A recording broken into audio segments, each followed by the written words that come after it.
Hey guys, I'm Adam from Pratic Suppressors and the Tactical Performance Center. I want to talk to you today about practicing with a 22 for competition shooting, which is something I do quite often to bridge the gap between live fire and dry fire practice.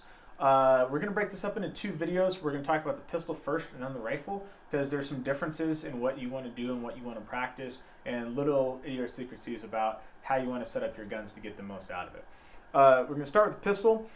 There's two ways to go when it comes to the pistol that you're using. You can use whatever 22 is already in the safe. If you got your Ruger Mark III in there, bust that thing out and shoot it. Yeah, the grip angle is different, the mags aren't the same, your sights aren't the same, but you're still pulling the trigger, you're still aligning sights. It's still going to tell you what you need to know, even if everything is not exactly the same.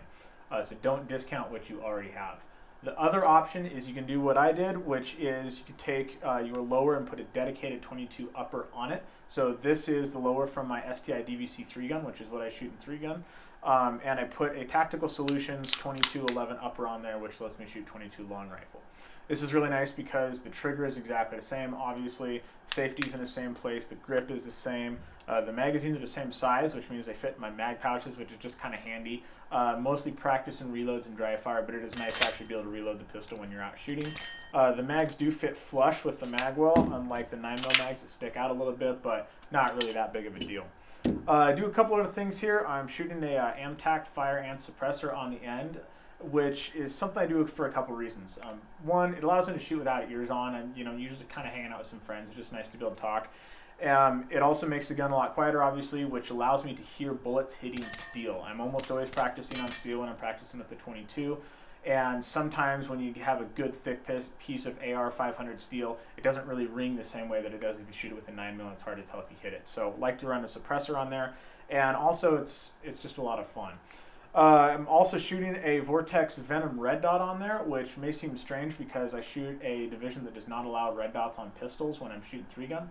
But the reason I've been shooting this is it shows you a lot about what your gun is doing when you're pulling the trigger, when you're doing things like position entry. The dot actually really accentuates all the movement that you don't necessarily see when you're shooting iron sights. So it's teaching me a lot about what my pistol's actually doing that I couldn't perceive when I was just shooting iron sights.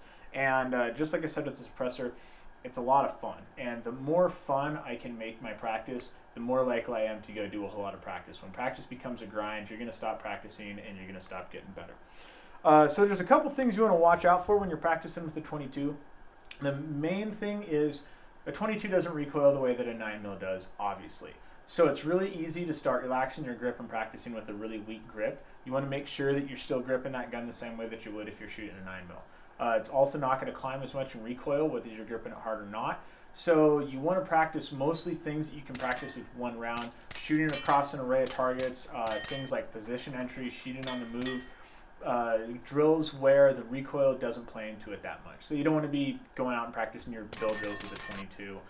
You want to stick to 1 or 2 round drills and moving across multiple targets. Don't just put up one target and practice on that. So if you guys have any questions about the setup, why I do what I do, why I practice the 22 at all instead of just going straight to 9mm, you guys can leave that stuff up in the comments. And for anything else, you can visit us at amtacsuppressors.com.